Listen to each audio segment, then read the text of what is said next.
Chapitre 6. La cave au miroir. Étant le septième fils d'un septième fils, ma présence demeurait cachée aux sorcières tant que je ne m'approchais pas trop. Je pouvais pister les trois sœurs en toute sécurité, à condition de conserver mes distances.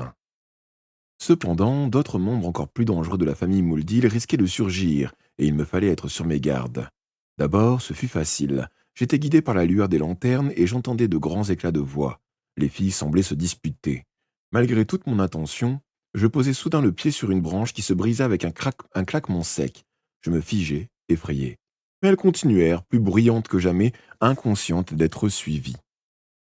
À la sortie du bois, ce fut beaucoup moins aisé. J'étais en terrain découvert, sur une lande lugubre et pentue. Le clair de lune n'était pas pour m'aider, et je m'efforçai de rester loin en arrière. Un nouvel avantage s'offrit à moi, un ruisseau. Les trois filles suivirent les méandres de la rive, jusqu'à ce qu'elles dessinent un arc de cercle qui leur permettait de continuer dans la bonne direction. C'étaient bien des sorcières, elles étaient incapables de traverser une eau courante. Or, moi, je le pouvais. Si bien que je pris les devants.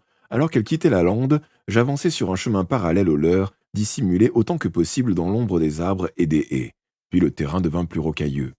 Bientôt j'aperçus un autre bois, un fourré épais, s'enfonçant dans un vallon qui longeait la colline de Pendle.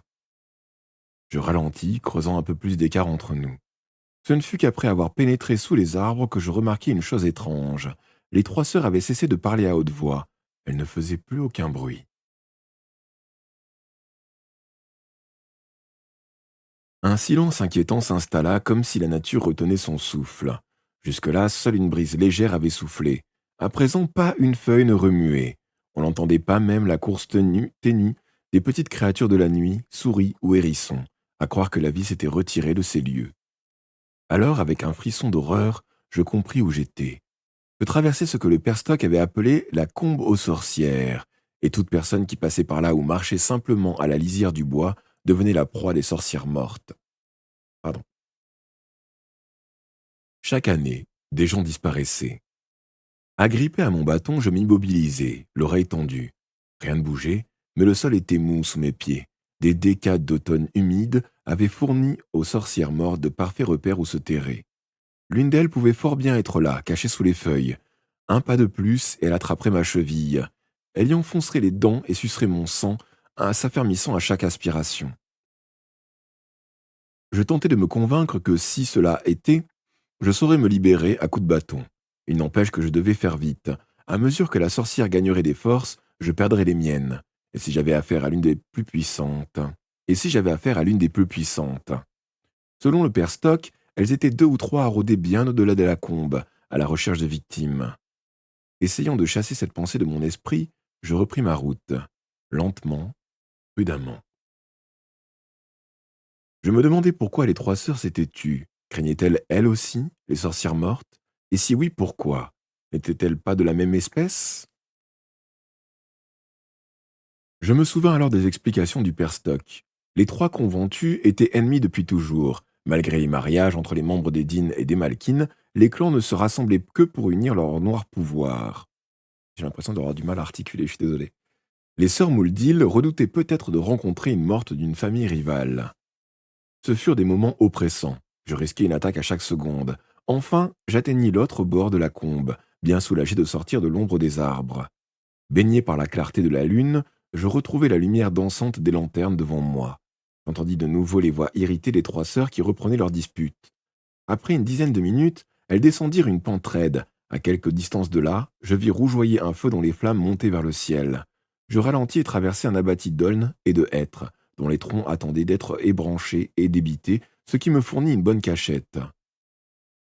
Un instant plus tard, dissimulé derrière un fourré de résineux, j'avais une vue dégagée sur la scène qui se jouait en contrebas. Juste en dessous de moi, je découvris une rangée de cottages, 8 en tout, et sur une large cour d'allée, un feu de joie qui envoyait danser ses étincelles très haut dans la nuit noire. Plus près, entre les arbres, il y avait un autre groupe de maisons. C'était probablement Berleig, où vivait le clan Mouldil. Je comptais une douzaine d'individus, hommes et femmes en nombre égal. La plupart étaient accroupis, tenant des assiettes et mangeant avec leurs doigts. Ils paraissaient inoffensifs, tels des amis rassemblés par une chaude nuit d'été pour festoyer au clair de lune. Un vent léger emportait leurs paroles et leurs rires. Près du feu, un chaudron était suspendu à un trépied. Une femme y plongea une louche dont elle versa le contenu dans un bol. Elle alla l'offrir à une fille assise un peu à l'écart, la tête baissée, fixant les dalles. Lorsque la femme lui tendit le bol, elle leva les yeux et refusa d'un geste ferme. C'était Alice. Elle avait les mains libres, mais un reflet métallique attira mon attention. Ses pieds étaient entravés par une chaîne que fermait un cadenas. C'est alors que les trois sœurs apparurent. À leur arrivée, tout le monde se tut. Sans saluer personne, sans saluer personne, Mame marcha vers le feu et cracha dessus. Aussitôt, les étincelles s'éteignirent, les flammes moururent, les braises lancèrent un dernier rougeoiement avant de devenir cendres grises. Le phénomène n'avait duré que quelques secondes. Cependant, les lanternes éclairaient encore la cour. Sur un signe de Mab, l'un des hommes s'avança vers Alice, la jeta sur son épaule et l'emporta. Je le vis franchir la porte du dernier cottage sur ma gauche. Je crus que le cœur me remontait dans la bouche. Je me souvenais des paroles de Mab. Allait-il tuer Alice tout de suite? Allait-il tuer Alice tout de suite? Était-ce pour cela que l'homme l'avait amené? J'étais sur le point de dévaler la pente et de me précipiter dans la maison pour la sauver. Avec tous ces gens alentour, une telle tentative était vouée à l'échec, mais je ne pouvais supporter de rester là sans rien faire. Je me contins, rongé par l'anxiété. J'allais m'é- J'allais m'élancer, incapable de me morfondre plus longtemps, quand l'homme réapparut, seul, et verrouilla la porte. Mab et ses sœurs sur les talons, il entraîna l'assemblée sur un chemin qui longeait un ruisseau.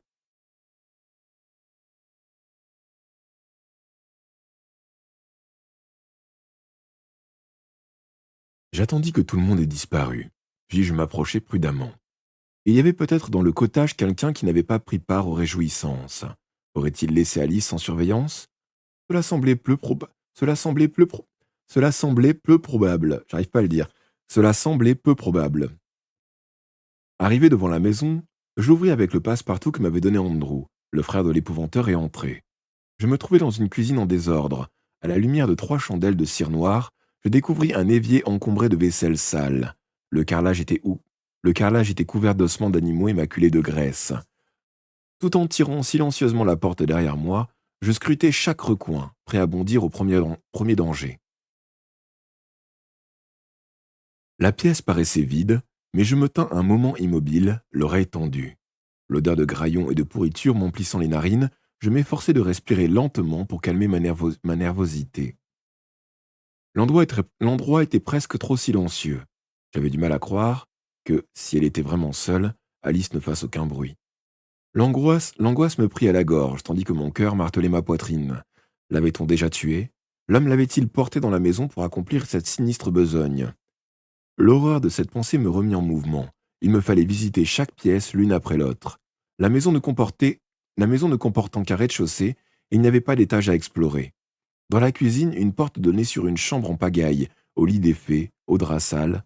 Alice n'y était pas. Près du lit, il y avait une autre porte. Je l'ouvris et pénétrai dans un salon. Un petit coup d'œil me fit su- Un petit coup d'œil me suffit pour comprendre que je n'étais pas seul. À ma droite, des braises rougeoyaient dans l'âtre, et juste devant moi était assise une sorcière, bossue, au regard féroce, au crâne hérissé d'une épaisse chevelure blanche. Elle tenait un chandelier dont la flamme vacillante fumait. D'un geste instinctif, je brandis mon bâton.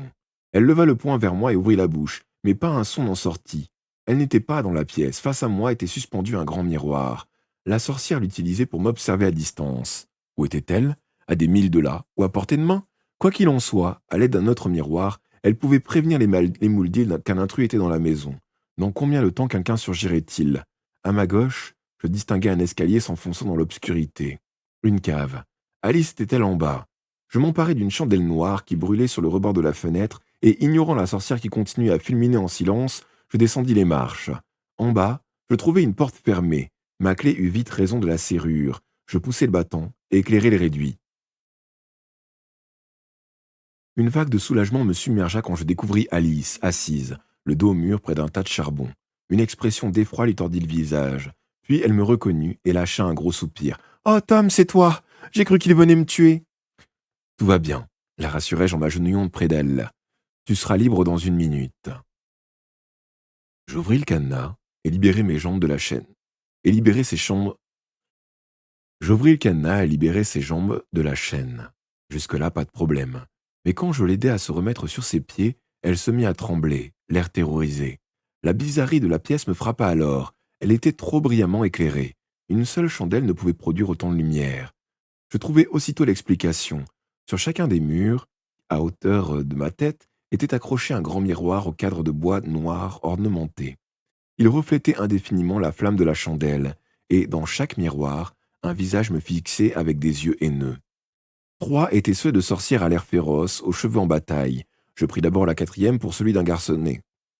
Les traits, cependant, étaient ceux d'un homme au crâne chauve, au nez busqué. L'image resta un moment immobile à la L'image resta un moment immobile à la manière d'un portrait. Puis, la bouche s'ouvrit, telle la gueule d'un fauve prêt à fondre sur une proie, garnie de dents pointues aussi tranchantes que des rasoirs. Ce qu'était cette créature, je l'ignorais, mais sa vue m'épouvanta. On me voyait, on savait que j'avais délivré Alice. Je devais sortir de cette cave et vite. Je soufflai la chandelle et la jetai à terre. Viens, Alice, dis-je en la prenant par la main. Filons d'ici.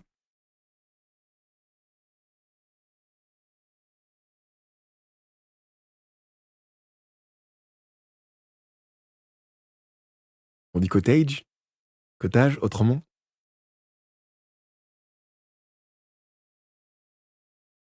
Je la conduisis vers les marches. Cependant, soit par peur, soit par faiblesse, elle se laissa traîner.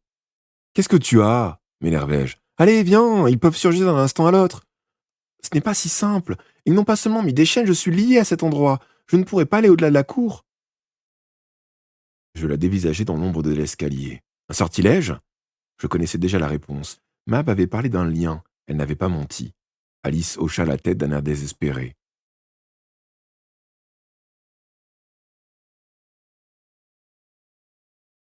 D'accord. Il y a une possibilité de me libérer, mais ça ne va pas être facile. Ils m'ont coupé une mèche de cheveux et et l'ont nouée. Il faut la brûler, c'est le seul moyen. Où est-elle? C'est Map qui l'a. C'est elle qui a lancé le sort. On discutera de ça dehors, dis-je en la tirant le long des marches. Ne t'inquiète pas, j'y arriverai.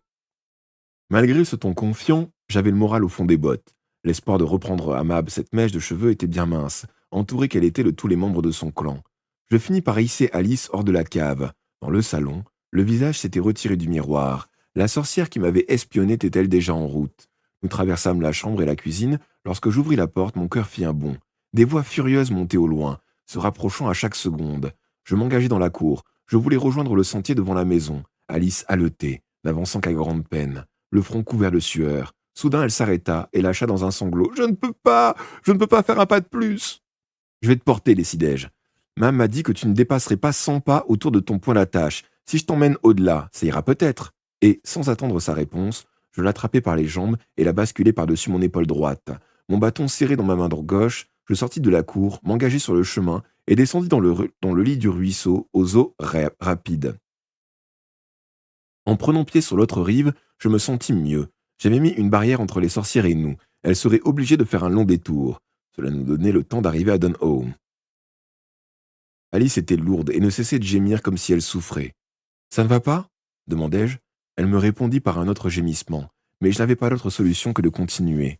Aussi, serrant les dents, je me dirigeai vers le nord, laissant la colline de Pendle sur ma gauche. Désirant éviter la combo sorcière, j'obliquai vers l'est, espérant m'en écarter suffisamment.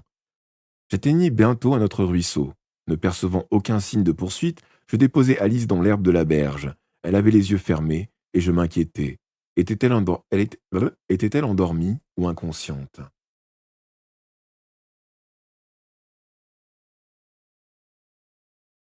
Je l'appelai à plusieurs reprises, la secouai doucement sans résultat. De plus en plus anxieux, je m'agenouillai au bord du ruisseau. J'emplis mes mains en coupe d'eau glacée que je fis couler sur son front. Elle tressaillit et s'assit d'un coup, les yeux écarquillés de peur. Oui, toi qui viens de t'abonner. Alors, J, on a un nouveau venu? Ouais. Vas-y, il est bizarre, mais donne-lui une carte. Ouais. Pourquoi il y a eu 2 alertes? C'est vachement bizarre. Mais merci beaucoup, Patatra. Installe-toi confortablement en espérant que tu te sentiras bien ici. Merci de nous avoir rejoints.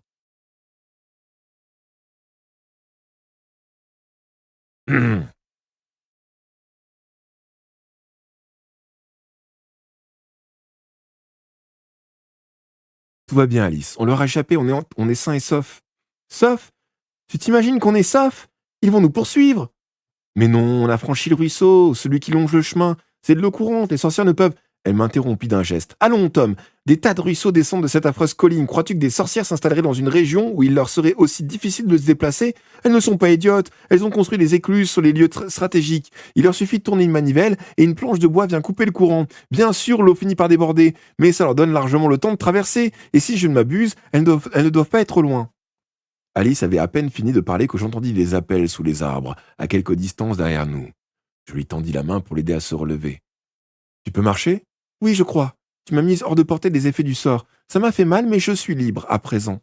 Enfin, presque. Tant que Mab aura ma mèche de cheveux, en sa possession, je n'ose pas imaginer quelle malédiction elle est capable de me jeter. C'est elle qui a l'avantage. Nous reprîmes notre marche vers Dunhome.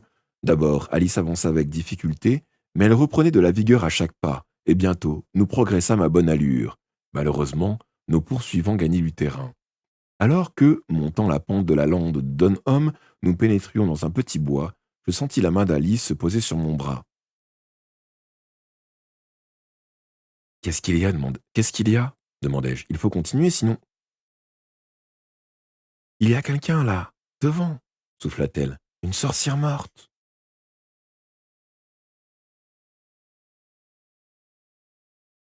Une silhouette bossue marchait dans les arbres. Une silhouette bossue marchait entre les arbres, ses pieds remuant les feuilles pourrissantes du dernier automne. C'était peut-être l'une des plus puissantes. Alors, c'était peut-être l'une de ces puissantes créatures capables de quitter la combe pour chasser. Elle venait vers nous, sans hâte. Impossible de faire demi-tour. Les moules d'île Impossible de faire demi-tour. Les moules d'île étaient sur nos talons. Il fallait tenter de passer hors de sa portée. Or, quand je voulus entraîner Alice sur le côté, elle me retint de nouveau. Non, Tom, tout va bien, je la connais. C'est la mère Maggie Malkin, une parente. Elle a été pendue à Castor il y a 3 ans, mais on a eu la permission de la ramener ici pour ses funérailles. Évidemment, on ne l'a pas enterrée, on l'a déposée dans la combe où elle s'est retrouvée en bonne compagnie. Je me demande si elle se souviendra de moi. N'aie pas peur, Tom. Voilà peut-être une aide inattendue. Je reculai et empoignai mon bâton. Moi, cette sorcière morte ne me disait rien qui vaille. Sa longue robe brune était maculée de terre et constellée de feuilles mortes. Elle devait s'enfuir, elle devait s'enfouir sous les arbres pour dormir pendant le jour. Ses yeux à moitié sortis de leur orbite paraissaient prêts à rouler sur ses joues. Son cou tordu était d'une longueur anormale. Les rayons de lune passant à travers les branches faisaient briller derrière elle une trace argentée, semblable à celle que laissent derrière eux les escargots ou les limaces. Ça fait plaisir de vous voir, cousine Maggie, lança Alice d'une voix enjouée. La sorcière s'arrêta. Elle était à 5 pas de nous, tout au plus. Qui m'appelle par mon nom? Croissa-t-elle. C'est moi, Alice Dean. Vous vous souvenez de moi, cousine? Ma mémoire n'est plus ce qu'elle était, soupira la sorcière. Approche, mon enfant, que je te regarde. Alice obéit. Je la vis avec horreur avancer vers la vieille Maggie, qui posa une main sur son épaule et la flaira bruyamment à plusieurs reprises. J'aurais détesté qu'elle me touche. Ses longs ongles ressemblaient aux griffes d'un oiseau de proie. Tu as grandi, mon enfant, reprit la sorcière. C'est à peine si je te reconnais, mais ton odeur est celle de la famille, et cela me suffit. Qui est ce garçon qui t'accompagne? C'est mon ami Tom. La vieille Maggie me fixa en reniflant. Ses sourcils se froncèrent et sa bouche s'entrouvrit sur des dents noires et pointues. Curieux personnage, il ne sent pas bon et son ombre n'est pas normale. Ce n'est pas une relation pour une jeune fille comme toi. Mes ombres s'allongeaient sur le sol. La mienne était 2 fois plus grande que celle d'Alice et de Maggie. C'est toujours le cas au clair de lune, un curieux phénomène auquel je suis accoutumé. Mieux vaut choisir les amis parmi tes semblables, reprit la sorcière. Je te le conseille, sinon cela entraîne que chagrin et regret. Débarrasse-toi de lui, donne-le-moi que tu seras une gentille fille. La chasse a été mauvaise cette nuit, ma bouche est aussi desséchée qu'un vieil os. Donne-moi le garçon. À ces mots, la sorcière morte tira une langue si longue qu'elle lui pondit jusqu'au-dessous le menton. Non, Maggie, vous méritez mieux que ça. Il n'a que la peau sur les os et son sang est anémié. Non, c'est là-bas que la chasse sera bonne. Alice désigna l'endroit d'où nous venions. Du sang de Mouldil, voilà ce qu'il vous faut. Y a des moules-d'îles par ici? Maggie releva la tête et scruta le couvert des arbres en se pourléchant les lèvres. Des moules-d'îles, tu dis? Assez pour vous permettre de tenir une semaine ou deux. Il y a Mab et ses sœurs et d'autres encore. Ils vous feront oublier votre faim. La bouche de la créature dégoulina de salive qui tombait en grosses gouttes sur les feuilles pourrissantes. Sans un regard vers nous, la sorcière s'élança dans la direction de monter les voies de nos poursuivants, traînant toujours des pieds, mais gagnant déjà en rapidité. Nous nous éloignâmes à grands pas. « Ça va les occuper un moment ?» dit Alice avec un sourire sinistre. « La vieille Maggie déteste les moules d'île. Dommage qu'elle n'ait pas le temps de s'arrêter pour assister au... Dommage qu'on n'ait pas le temps de s'arrêter Dommage qu'on n'ait pas le temps... Dommage qu'on n'ait pas le temps de s'arrêter pour assister au spectacle. » Maintenant que le danger était écarté, un autre souci occupait mon esprit. J'avais une question à poser, même si je craignais la réponse. « As-tu appris quelque chose à propos de Jack et de sa famille ?»« Ce n'est pas facile à dire, Tom. Mieux vaut pourtant que tu saches la vérité. »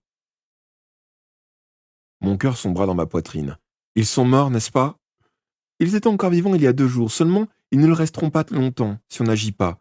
Ils sont enfermés dans un cachot sous la tour Malkin. C'est ma famille qui est dans le coup. » Secouant la tête, elle ajouta. « Et ce sont les Malkin qui ont emporté tes malles. »